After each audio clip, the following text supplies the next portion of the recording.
All right, so it definitely is a massively different time and space now, learning to code, learning cloud engineering than it was when I was doing it, right?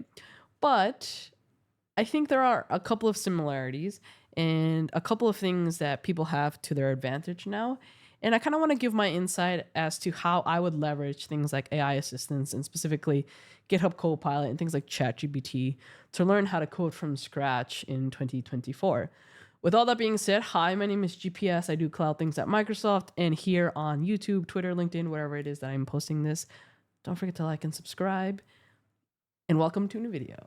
All right, so step one doesn't change. Like, you still need to figure out what is the best way for you to learn.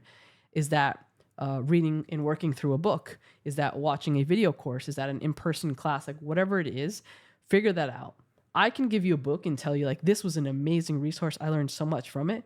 And you work through it and it doesn't teach you as much. You can give me a video course and I can work through it and be like, I didn't understand. I have learned and put myself through the process of really learning how to learn. And I know that textbooks and written content is the best way for me. And so you need to make sure you understand that for yourself as well. And then find a resource that you want to use. If you want to learn Python, go and find a resource for Python. If you want to learn Bash, go and find a resource for Bash. If you want to learn, I don't know, networking, whatever it is, like plug and play in there, and then find a resource and maybe find a couple of examples and try them out a little bit before you fully commit. And once you find one that, like, oh, this one really seems like worthwhile, it's well recommended, like, do your research, stick with that, right? So as an example, we're going to use the Linux Basic for Hackers book, which is the book that I always recommend for people who want to learn the basics of Linux and Bash scripting.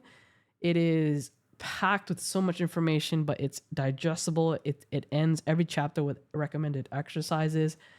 And yeah, it really gets you the basics, more than the basics that you need to get started with Linux in the context of cloud engineering. And yeah, you can just go search it. I don't have an affiliate link or anything like that. Just go search it. It's by Occupy the Web and you can find it. So your next step is going to be kind of draw out or plan out, use a calendar ideally, your study plan. I was doing like a chapter every other day or so. And it took me, I think, about a month to go through this book. And then later I passed the LPI Essentials, which was a great certification for me. And yeah, I was kind of doing just reading in the morning and then doing the exercises. And in the evenings, I was writing up notes. If you go to my website, madebygps.com, and you click on Linux, you can see all the notes that I took while I was working through this book. This is back in 2021 when I was learning Bash. And yeah, you can see I have a bunch of notes on here that were all just stuff that I synthesized through just a bunch of random notes that I took from actually studying through the content. So that's step 2. Find kind of like the cadence that will work for you for going through the material and stick to it. Definitely stick to it. Step 3, since we're learning something technical, something with code, is to have a GitHub repo where you are saving all your exercises and potentially notes too, right? So we'll actually do this right now. We'll just call this Linux Basics. I'm creating a new directory in here, and then I'm going to move into that directory. And in here, we're going to do git init, and we'll just create like a folder called chapter 1. And we're going to open this up in VS Code and kind of work through this here too. But I highly recommend this. If you're working through something with code, take some time to set up a GitHub account and then create a repo. And then later on, you can push this to your GitHub account there too. So you see here, I have a folder. And then immediately in the folder, you can create a readme.md. And then here you can just take some random notes. Like, I'm going to call this chapter 1 notes. And then any random notes that you have, like, don't hyper focus on these being like nice and neat. Anything you want to add in here, like URLs, additional resources, images, anything you want to throw in here, definitions, anything you want to throw in here, do it, and do that for each one, right? Alongside that, you should also add like the file. If it's like a Python file, it's a C# file, it's a whatever it is that you're learning, right? So in this case, we're going to use Bash as an example. So I'll just call this like chapter1.sh. And then maybe the actual content that you're working through has examples of what you should call that file. So for example, if we look through Linux Basic for Hackers, I don't think we have any scripting stuff till later. Yeah, bash scripting. We're going to go here, and then here, like for example, the exercises say create your own greeting script similar to hello hackers arise script, right? So you could probably create your own like hello arise script or whatever it is. But I just named this one chapter 1. So anyway, then what you got to do is obviously work through the content, however you decided to divide it up, and go through the exercises with Copilot disabled. Now, Copilot I know is $10 a month, but there is a trial, and I highly recommend that you at least leverage the trial. These things are here to stay. AI assistants are here to stay. So the sooner that you can get hands-on with it, the better. I understand that people think that AI assistants are taking away from the learning experience for beginners, but I personally think it can enrich it. But of course, you have to sort of put in place certain like guardrails maybe. So this is what I would do.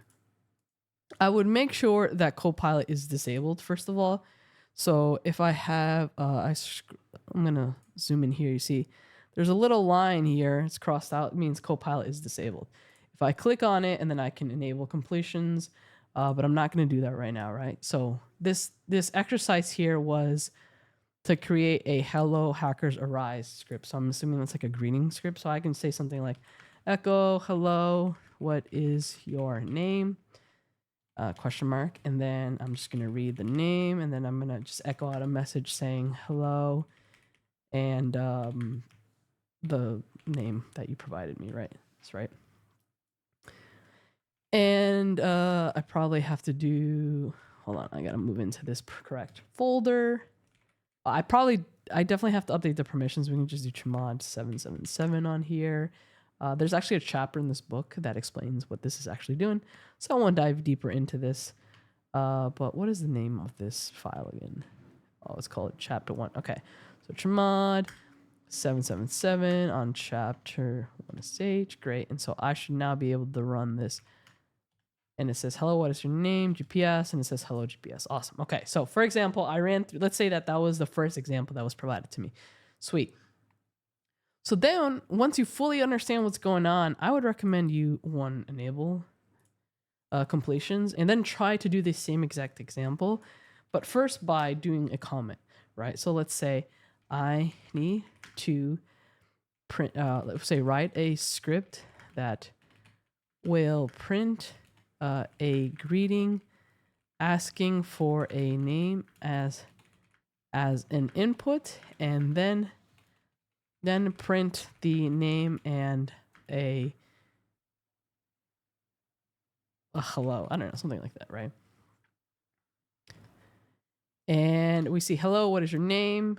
Read name, echo hello name. And it looks like it works. I don't know why I generated these backticks here.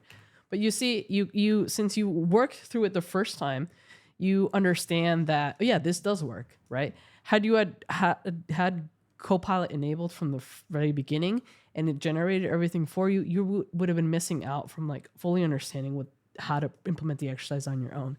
But enabling it after and kind of giving it an opportunity to generate, and potentially could have generated something different.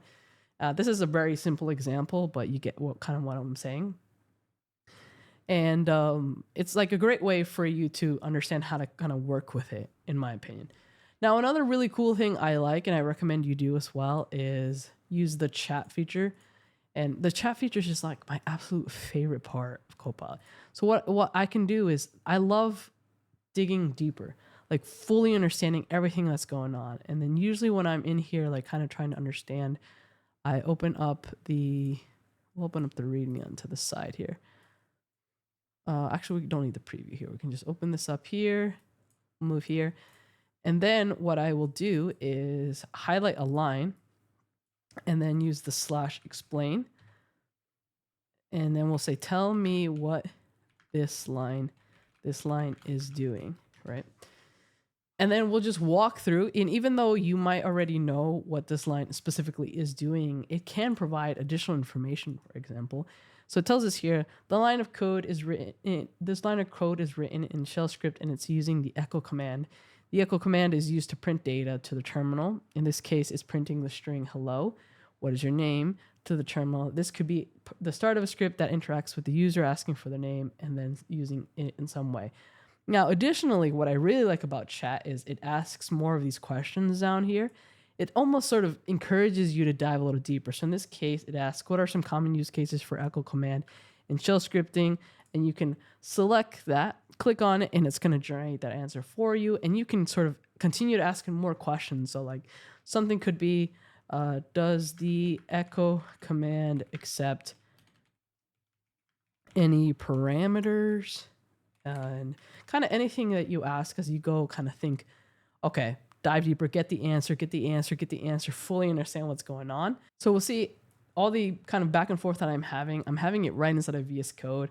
I'm not distracted like context switching. It's all in here. And I think for studying, this is such a great environment to be in. You got your code here. You got kind of your back and forth conversation going on with chat, with the chat, Copilot chat, and then you have your note taking here. Later on, if you want to make your notes look prettier, that's awesome. You can go ahead and do that. Maybe you have a blog or a LinkedIn or whatever it is. But for this, like just for the studying, this is fantastic, right? And that's how I would kind of go back and forth, like disable Copilot, work through the exercises, understand it, do it on your own, and then come back, enable it, try to get Copilot to generate the exercise for you, work with it, then use the chat to like further explain, get a deeper understanding of what's going on and take notes, and then continue going and going. And by the end of that, you'll have, depending on how in-depth your course, your book is, or whatever it is that you're leveraging, you're going to have 10, 20 examples in the GitHub repo. You're going to have a lot of documentation as well, a lot of notes, but also you've had 10 or 20 different examples of how you've already leveraged AI assistants, or in this case, Copilot, right? And I think that is just such a valuable way of getting kind of like hands-on with this stuff early and not like missing out.